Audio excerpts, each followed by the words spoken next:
هم پیتزاست هم فینگر فود. برای موقعی که مهمون داری یا وقتی که بچه‌ها تعطیلن و نمیدونی باید براشون چی درست کنی، بریم با هم درستش کنیم. بریم از درست کردن خمیر شروع کنیم.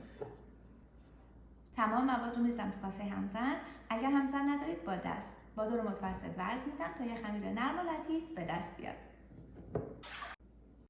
آردی که استفاده میکنم آرد نانه، آرد سفید با پروتئین بالا. حدود 7-8 دقیقه با دور متوسط ورز میدم. بعد از 8 دقیقه یه خمیر لطیف و بدون چسبندگی دارم. میذارمش تو ظرفی که یکم چرب شد و اجازه میدم که حجم بگیره. تا خمیر آماده شه میرم سراغ سس که سلیقه‌ای. من این بار گوجه فرنگی تازه انتخاب کردم با روغن زیتون و سیر دودی خشک. به جاش میتونید سیر تازه استفاده کنید. تفت میدم نرم که شد. نمک و یه کوچیک شکر اضافه میکنم. آخر هم یا اورگانوی تازه یا خشک. نداشتید آبیشن هم خوبه.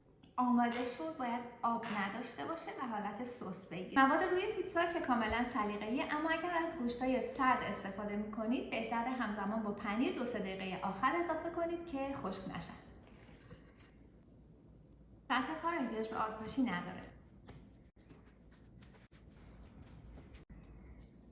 بعد از اینکه خمیر رو به قطر حدوداً نیم سانت باز کردم با یک کاتر 10-12 سانتی برش میزنم.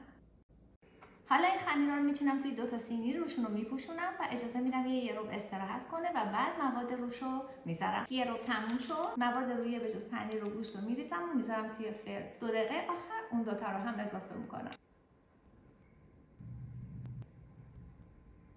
اسپری آب میزنم و بره که بپزه.